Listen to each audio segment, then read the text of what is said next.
Hello and welcome to the Las Palmas del Sol Bariatric program. My name is Jolene Serna. I am one of the registered nurses that will help guide you through this program. Let's begin by introducing Dr. Michael Lara. Dr. Lara is a board-certified general surgeon who has specialized in bariatric surgery. He began practicing at Del Sol Medical Center in 2004. He has completed a fellowship in minimally invasive and bariatric surgery from Gunderson Lutheran Medical Center in La Crosse, Wisconsin. He is one of the first fellowship trained in bariatric surgery here in El Paso, Texas. He has received his undergraduate degree from Rice University in Houston, Texas, and his medical degree from the University of Texas Medical Branch at Galveston. He also completed his residency in general surgery at Texas Tech University. Let's discuss the different options for surgery that are offered at the bariatric program here in Las Palmas del Sol. So first we have the laparoscopic Roux-en-Y gastric bypass. And secondly, we offer the laparoscopic vertical sleeve gastrectomy. So our program was established in 2004. Our surgeons combined before finishing their fellowship had an excess of 500 cases. Currently, they have exceeded 4,500 cases in experience. This bariatric program has received some noteworthy awards and accreditations over the years. We have been a recipient of the Health Grade 5-star, which only 1 out of 100 facilities nationwide do obtain. We've been recognized by the American College of Surgeons as a Center of Excellence. We also have been accredited by MBSA-QIP, which is the accrediting agency that accredits bariatric facilities across the nation. Blue Cross Blue Shield has given us the Blue distinction. Aetna has recognized us as Institutes of Quality, as well as Cigna, Certified Hospital for Bariatric Surgery. All of these combined will assure safe and quality care. What makes our program different from other bariatric programs is that we have insurance liaisons that are available to help you navigate your insurance requirements and get you approved for surgery. We also have dietitians available for calls or for in-person appointments. We have an after-hours call center for any emergencies or any questions, as well as an on-call registered nurse 24 hours a day for emergencies. Our bariatric team consists of multidisciplinary professionals. Ms. Marta Portillo is our Director of Bariatric Services. Jorge Vélez, myself Jolene Serna, and Xochitl Rueda are the nurse clinical coordinators. Ms. Catherine Craig and Jennifer Barajas are the bariatric dietitians. Lupe Montoya, Ruben Ochoa, and Alejandrina Valenzuela are office coordinators. And we have Ms. Belinda Castañeda, which is our patient accounts coordinator. Let me offer you some facts on obesity. 300 million people worldwide are obese. 72 million of those belong to the United States. For the first time in U.S. history, life expectancy is actually trending down. Obesity is considered the second most common cause of death from a modifiable behavior risk factor. Obese patients spend roughly around $1,500 more on out-of-pocket medical costs than normal weight patients. And finally, morbidly obese patients die 10 to 15 years earlier than non-obese patients. Let's look at ways that obesity can impair your quality of life. It can have a psychosocial impact with things such as loss of self-esteem, depression, anxiety. We can see discrimination in job interviews, presentations, promotions, or in society. This is referred to as social prejudice. Obesity has been called the last social acceptable form of prejudice in our society. And a recurrent post-op theme that Dr. Lara has identified is that a lot of patients state that I just wish I had done this surgery years earlier. You gave me my life back. Most of the morbidity and mortality stems from obesity-related comorbid conditions. And let's discuss a little bit more what these comorbid conditions are. Comorbid conditions are diseases that can stem from obesity. The top 3 that we focus on are hypertension, sleep apnea, and diabetes type 2. The reason that we focus on these 3 particularly is because of insurance requirement. Insurance sometimes will ask for one of these 3 comorbid conditions in order to qualify you for surgery. Other implications of obesity can be things like lipid disorders. So high cholesterol, high triglycerides, we can see heart disease, we can see things like asthma or gallstones, and something called NASH, non-alcoholic steatohepatitis. The other term for this is fatty liver. We also see urinary incontinence, things like gastroesophageal reflux or GERD, osteoarthritis, infertility and menstrual problems in women, hip, knee, ankle, and lower back pain from excess weight, DVTs and thromboembolisms or blood clots in the legs or lungs, psychosocial impairments, immobility, and things like cancer, specifically breast, colorectal, prostate, or endometrial cancers. We also see things like venous stasis ulcers, skin infections, and accident proneness. Here are some terms to start getting familiar with. Ideal body weight, or IBW, is what you should weigh according to your height. Excess body weight, or EBW, is everything that you weigh more than your IBW. So in order to calculate that EBW, you would take your current weight minus your IBW, and that would give you your excess body weight. Body mass index, or BMI, is a number that is calculated to categorize the different degrees of obesity. The BMI formula that we use is weight in kilograms divided by height in meters times height in meters again. If you want to easily calculate your own BMI, you can visit the link provided. So here are the different surgery criteria. For a person that has a BMI of 40 or above, most likely the insurance will not require a comorbid condition to approve surgery. For a person with a BMI between 35 and 39, you will require one significant comorbid condition of the three that were previously discussed, which are hypertension, sleep apnea, or diabetes type 2. For a person with a BMI of 30 to 34, you will still qualify for surgery, but unfortunately, you will not be covered by insurance. So this would turn into a cash pay option. These are the different degrees of obesity as categorized by BMI. Anybody with a BMI less than 18.5 is considered underweight. Normal weight is anybody with a BMI of 18.5 through 24.9. Overweight is 25 through 29.9 BMI. The following three categories, obese class 1, obese class 2, and obese class 3, do qualify for bariatric surgery. Obese class 1 is anybody with a BMI of 30 through 34.9, unfortunately is not covered under insurance, but will be able to get surgery through a cash pay option. Obese class 2 does qualify for surgery and is going to be covered by insurance as long as it's a covered benefit with your insurance, but will require a comorbid condition in order to qualify. Obese class 3 is anybody with a BMI of 40 or above. This is also covered by insurance and more than likely will not require a comorbid condition. For those individuals that do not qualify for insurance coverage because of a BMI exclusion or because bariatric surgery is not a covered benefit under their insurance plan, we offer the cash price option. So for a laparoscopic sleeve gastrectomy, it is $11,999. For the laparoscopic Roux-en-Y gastric bypass, it is $16,999. This price includes the hospital, the surgeon, the assistant surgeon, anesthesia, 1 night in the hospital for a sleeve gastrectomy, and 2 nights in the hospital for a gastric bypass. Even though a patient might opt for a cash price option, there are still requirements that must be fulfilled in order to get approved for surgery. Those requirements are the initial assessment, psychological evaluation, and medical clearances determined by the surgeon. If you are looking for financing options, please visit the link below or call our office for more information. Some non-surgical treatments include medication, diet and exercise, or even behavior modification.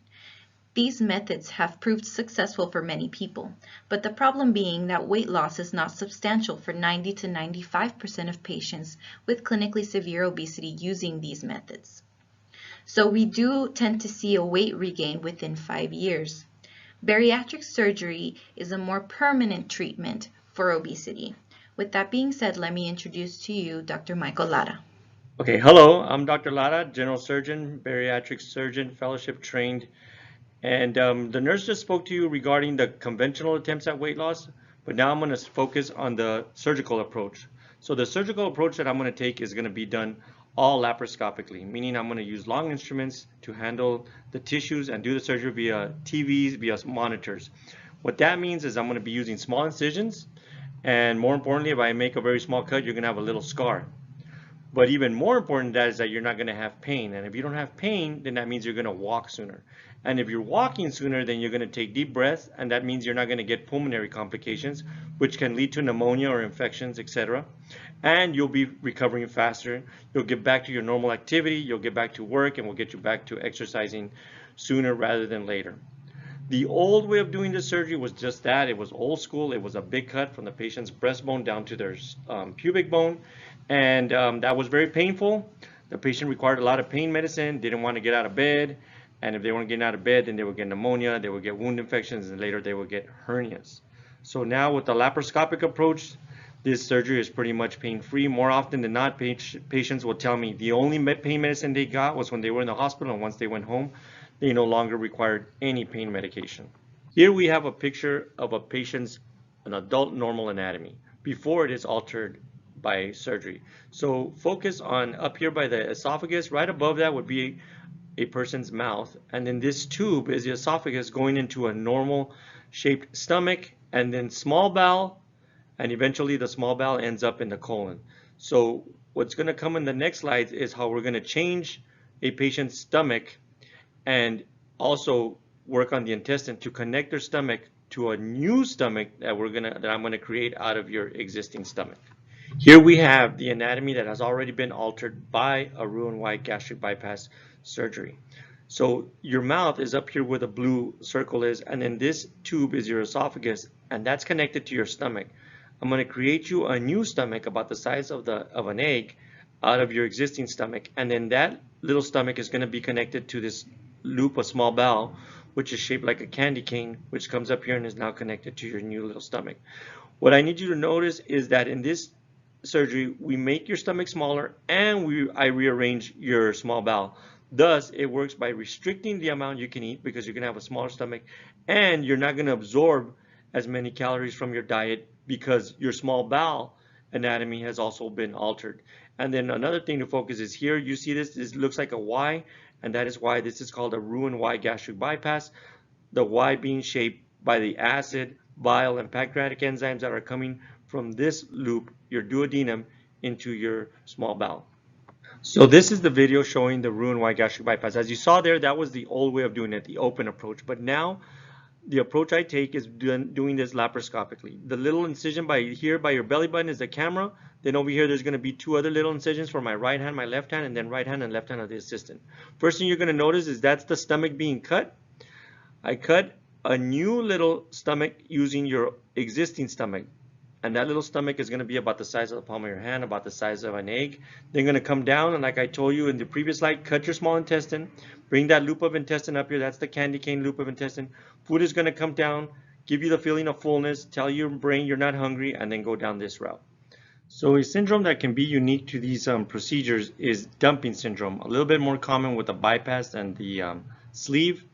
And it is a syndrome caused by the consumption of concentrated sweets, and it's a sickness you may feel if you eat concentrated sugars.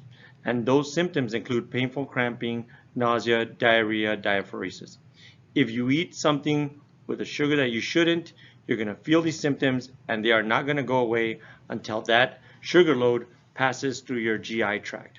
So best piece of advice is just avoid those things that we have told you are concentrated sweets. Stick to what we have been found to be safe, which are artificial sweeteners such as Equal, Splenda, Sweet and Low. Now, I have termed this a desirable side effect because this could apply as a desirable side effect if you're a type 2 diabetic, you're having trouble getting your hemoglobin A1C down, and you get one of these surgeries and you experience dumping, then you're going to stay away from those things that are causing your sugars to be high, and your hemoglobin A1C will come down. So think of it as a negative reinforcement and a little signal telling you to stay on the right track and keep with what myself, the dietitian, and the nurses are telling you to do in regards to the post-operative diet. Here now, moving on, I'm going to talk about the sleeve gastrectomy. And in this surgery, it's really coined just as being restrictive because it's just going to restrict you regarding the amount of food you can eat by removing about 80% of your stomach. In this surgery, this stomach does come out, and I leave you with a smaller, more thin, narrow-shaped sleeve-like stomach. And it's going to work again by restricting the amount you can eat, making you feel full with smaller portions, and decreasing the hunger you have because we're going to get rid of the hormone that is known for causing hunger in patients, and that hunger hormone is called ghrelin, G-H-R-E-L-I-N, if you want to Google that. And so next we're going to go into the video, and it'll show you in more detail the changes in the anatomy once I perform a sleeve gastrectomy. Here is the video showing a sleeve gastrectomy, and what this is going to show you initially is just the normal anatomy of an adult. So once again, 6 small incisions, just like a bypass. The one by the belly button is for the camera, and then the other ones are for right hand, left hand of the surgeon, right hand, left hand of the assistant. And again, this initially is going to show the normal flow of liquid in an adult. So your mouth would be way up there on top of the screen. Then you drink fluid, and normally an adult stomach can fit 2 to 3 liters of fluid, and that's what this is showing. By getting rid of about 80–85% of your stomach, I'll leave you with a stomach that can only hold about 100 cc's of fluid.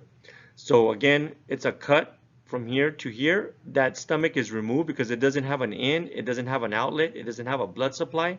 So that stomach comes out, and you're left with a more narrow, slender, sleeve-shaped stomach. And thus, also what went in that old stomach was the hunger hormone ghrelin that I talked about earlier. And now that's the route that fluid or food will take. And then after this last staple here, it's your normal anatomy that you maintain. But again, you're going to feel full with smaller portions, and you'll eat less, and that's how the weight loss will come. Now that you have seen the video regarding the vertical sleeve gastrectomy, you understand how it works by purely restriction. And at the end of the stomach, exiting the stomach, is a muscle known as a pylorus, which is preserved in the sleeve gastrectomy as opposed to the gastric bypass. And thus, the dumping syndrome that I mentioned earlier does not occur or is much less frequent. Again, because there is no intestinal bypass such as that which is in the gastric bypass, malabsorption complications such as vitamin deficiency and protein deficiencies are minimal. Although I can see them, but again, those patients are not taking the vitamins that I'm recommending or are not consuming the protein amount that is recommended. And finally, the most important thing regarding both the gastric bypass and the sleeve gastrectomy is the elimination of the portion of the stomach that produces the hunger hormone, ghrelin. So getting rid of that for the first time, you'll be waking up right after surgery and you won't be hungry. As you know, when you come into surgery, you're told not to eat anything before, at least for 12 hours. So a lot of the patients will tell me in holding, "I'm starving, doctor." And then afterwards, I ask them a day or two later, "Hey, are you still starving? You haven't really eaten since that first time when I met you in holding." And they'll be like, "You know what? You're right. I'm no longer hungry." And so that is the biggest advantage that both of these surgeries have over conventional attempts at weight loss. And the conventional attempts at weight loss are diets. You've done diets before and they've worked, but what is the most common thing that you've encountered with just regular diets? Yo-yo dieting. You're up, you're down, you're up, you're down. And sometimes, most times, the weight that you lose, when you regain, you actually gain more weight than you actually lost. So that is the huge advantage and the magic that I would say the sleeve gastrectomy and the bypass have over regular diets, is that we can eliminate the portion of the stomach that makes you hungry. And the hunger will be gone. Maybe, hopefully, you'll get 6 months to a year of no hunger, but you have to take full advantage of that time period and stick to the diet that we tell you and lose as much weight as possible during that time. Because eventually, as a little bit of the hunger creeps back, you'll continue to stick to the dietary and exercise regimen that we have taught you, and you continue to lose weight for a year and a half. Now let's talk complications associated with a bypass and a sleeve. Those are real and they exist just like they exist with any other surgery. But compared to when I first started doing this about 20 years ago, the complication rate has gone down significantly, and also more importantly, the complications associated with getting a bypass or a sleeve are much more benign. Initially, when I started doing this years ago, the fear was if a patient got a bleed, if a patient got a leak, if a patient got an infection. And now, as you can see, these are my complication rates, and bleeding, blood clots, leaks, deaths is extremely low, 0.1%. I tell patients now, getting a bypass or getting a sleeve today is just as safe as me doing a gallbladder surgery, a colon surgery, or hernia surgery on the patient. What's changed? The technology, the training, the teaching, etc. So now, really, the biggest hurdle that a patient faces after getting one of these surgeries is nausea. And the reason that's important is because if a patient gets nausea and is sometimes struggling with dry heaving or throwing up, they're going to get dehydrated. And if they don't focus on staying hydrated, then they can get readmitted to the hospital. And that's really it. So the focus now, and if I talk to you later, if you talk to one of my nurses, the focus is going to be on how to avoid dehydration. And luckily, we've been doing this a long time. We have all the tips, things to do, signs to look for, things to avoid in order to maintain your hydration and keep you from causing injury, like to say your kidneys, pancreas, etc., from dehydration. Crucial to your success is the follow-up. And the follow-up regarding both surgeries, the gastric bypass and the sleeve, is I will see you at 2 weeks. The nurse or the dietitian will contact you at 1 month. Then I see you again at the 3-month follow-up, the 6-month follow-up, a year and a half, and thereafter every year. The reason I want to see you, or I want the nurse to be in contact with you, is to make sure that you're losing weight. Or if you're losing too much weight, we also got to step in on that, although that happens on a very rare occasion. But the main thing is, are you losing weight? Are you maintaining hydration? Are you doing the protein? Are you doing the exercise? And then as is highlighted here, we do check lab values at the 6-month, a year, just to make sure your electrolytes, your vitamin, mineral values are okay. If something's off, then we tweak it. We give you the prescription or the recommendation how to get you back on course. And as you notice, the follow-up is every year for the rest of your life. So unlike other surgeries that I perform where I just see the patient one time after surgery, on this surgery, I'm committed to you for the rest of your life, because we got to make sure that you maintain the weight loss that you have achieved and you keep it off and you stay healthy. So comparing the two surgeries side by side, number one thing most people want to know is which surgery you recommend for me, doctor, or which surgery would be best for me. I tell patients, for the most part, I let you decide. So after you've seen this entire presentation, you probably have an idea as to why you're picking one over the other. And when you come see me, we can talk about that. And if for whatever reason I don't agree medically, I'm going to let you know. But like I say, 90% of the time, I'm going to agree with the one you've chosen. Now, which one is going to give you more weight loss? Comparing them side by side, usually the bypass by just like 5 or 10%. So you will lose with the bypass on average 70 to 80% of what you are overweight. So as mentioned in previous slides, if you are 100 pounds overweight, with the bypass, you're looking at losing about 70 to 80 pounds in the first year and a half. With the sleeve, if the same numbers apply, you're looking at losing about 60, 70 pounds in that first year to a year and a half. Now, could you with the sleeve or could you with the bypass lose all of the excess weight that you're carrying? Yes. But the goal that we're shooting for, and to classify you and label you a success nationally, that number is if you lose 80% of the extra weight that you're carrying right now. Now, the bypass, you're going to be in the hospital 2 nights, and the sleeve, you're going to be in the hospital 1 night. The recovery time for both is the same. Return to work is the same. You're really limited to lifting maybe 15, 20 pounds for a month and a half. And pain, the same. Most foods are tolerated with the bypass, although again, with both of them, I'm going to say both of them is staying away from concentrated sugars to avoid dumping. You cannot undo a bypass once it's done. A sleeve, on occasion, you can convert it to a bypass, but that is very rare. And if you're wondering which one's been done longer, the bypass has been around since the late 60s, and the sleeve maybe in the 2000s. But both of them have a good track record. And again, the one reason, again, if we're going to lean towards a bypass, as mentioned, maybe probably, hopefully in previous slides, is if you're a diabetic or if you have really aggressive reflux, heartburn, GERD, then I would also, that's what one make me lean towards a bypass with that type of patient. So expectations. This applies to expectations on your part and expectations that we have of you. So hopefully you're doing this to improve your quality of life and get healthier.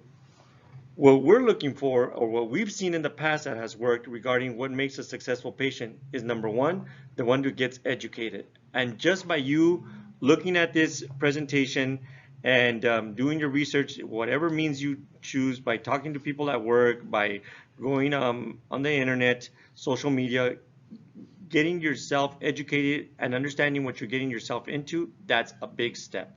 Also being compliant, and by compliant I mean two things: coming to the follow-up appointments and doing the diet, the vitamins that we recommend. Next, changing your lifestyle, and that just means drinking water, eliminating drinks that are high in calories or sugar, reading labels, that's a big step. And then really important is exercise, and by exercise it just starts off by walking. Get those 10,000 steps in, and that's the first step. After that, if you want to do other stuff, that's great, jogging, Zumba, etc., but it just starts off with walking. And finally, the patient that uses the surgery as a tool rather than rely on it. And what I tell patients here is you will lose weight if you don't do any of those above, but you're not going to lose the amount that you should lose. So the patient who just comes, lets the surgery do all the work for them, they're going to lose weight. It's going to probably be in the range of 30 to 50% maybe if they get lucky of the excess weight. And it's only going to happen in the first 6 months. Beyond that, they're not going to lose any more weight, because after that, they should have done all these other things in order to keep the weight loss going. So once you commit to this, it's got to be a full commitment so that you can achieve the maximum amount of weight loss with either surgery. So my rule of W's, water, and that's just that is so important because it just keeps you hydrated. And if you stay hydrated, you keep from feeling lethargic. You can avoid some of those headaches. And also, a lot of people are worried about the loose skin afterwards. Maintaining good hydration will also give your skin some tone. The next is walking, and you got to start by walking 20-30 minutes a day for at least 4 or 5 days out of the week. The studies have shown if you're walking less than that, either by minutes or by days out of the week, you're not going to get the full effect. And patients tell me, what kind of walking? I say the walking that gets your heart rate up. And you'll see little by little as you lose weight and as you're out there more often, it just comes easier and easier. And so you just add to it, number one, the effort, the intensity, and the time. And then the other thing that's super important is protein. It doesn't necessarily have to be whey protein, but that is the most common and the most readily available. And it's protein. Initially, it starts off from a shake, and then nectar. And then finally, when you're at the point where you're eating solid foods, it's coming in the form of fish, chicken, or lean beef. So water, walking, and whey protein will get you what? Weight loss. So the most frequently asked questions that patients have after going through this presentation is, am I going to have loose excess skin after surgery? And I tell them, and I'm honest, yes. How much? It just depends on where you carry your weight and your age. So a couple of things that come into play. Number one, your age. The younger you are, the less loose skin you're going to have, because the more collagen you have, the more elasticity you have. What else can you do to minimize the excess skin? Water, hydration, and exercise. Finally, if after a year and a half, and you've achieved the weight loss goal that we set for you here at this clinic, and you're not happy, then I can give you the referral to a plastic surgeon. There's a lot of good plastic surgeons in town that I work with, and then they can go and address those issues. The other thing, the myth that I have to talk about, is a lot of people think that the faster they lose weight, the more loose skin they're going to have, and that's not necessarily true. Ultimately, if a patient loses all their excess weight in the first year and another patient loses it all in 18 months, at the end, they both have the same amount of excess skin. It's just a more dramatic effect if it happens really quick. Next, vitamins and proteins. Again, the vitamins that I'm going to recommend are just threefold: multivitamin, vitamin B12, and calcium. Now, as I mentioned earlier, we're going to check labs on you. If you're deficient in other vitamins, then I'll tell you and give you the prescriptions or the recommendations for those. Protein, again, initially it's in the form of a nectar, whey protein shakes, and then later meat, fish, chicken, etc. And we will calculate for you here in the clinic exactly how many grams of protein per individualized is required. We'll do the calculation based on your sex, age, height, etc. And then home medications. The home medications that you currently take right now, you'll continue to take, except the one thing I'm not going to have you take is NSAIDs, Motrin, ibuprofen, Advil. And then pregnancy. If you're thinking of getting pregnant this year, it's early in the year right now, then go ahead and get pregnant and come back a year afterwards, because you don't want to get surgery and then get pregnant in that same 12-month calendar year, because this surgery will get you weight loss for about a year and a half, and you don't want to do anything to impede that or alter that. So now, can you have bariatric surgery and have a safe pregnancy a year later? Yes, you can. It's actually good because it decreases your chances of getting the gestational diabetes or the high blood pressure during pregnancy, the eclampsia. And then recovery and return to work. Like I mentioned earlier, it's the same for both. 2 weeks. If you want to go back in a week and you have a job where you're sitting in front of a computer just answering phones, then I'll write the return to work in a week. The main thing when you go back to work is not forgetting to stay hydrated and have the fluids next to you at your desk or wherever you work. If you're doing manual labor, heavy manual labor, up and down the ladder, delivering packages, then for that, it's probably going to be a longer period with light duty initially when you go back to work. And then how soon can you have surgery? A lot of that is not dependent on me or this program. A lot of that is dependent on the insurance that you have and what their requirements are. But that is where the girls in this clinic come into play with their experience regarding every one of those insurances requirements, and they can take you through that and give you the exact amount of time that we're looking for. But just real quick, for example, if your insurance requires a 3-month preoperative criteria, you can bet on those 3 months plus an additional little month of processing paperwork. So you're looking at a 4-month.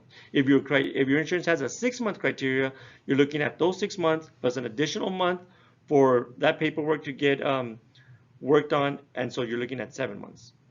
What's next after this talk? Reach out to us, get in touch with us here at this center, 915-594-5250, and talk to one of the nurses, and then we can communicate via phone, via email, etc. and the process. But the sooner you get this process rolling, the faster it is to get you to surgery. Thank you, and hope to see you soon. Thank you for your interest in the Las Palmas del Sol Bariatric program. For more information or to start your bariatric journey, please call our office at 915-594-5250.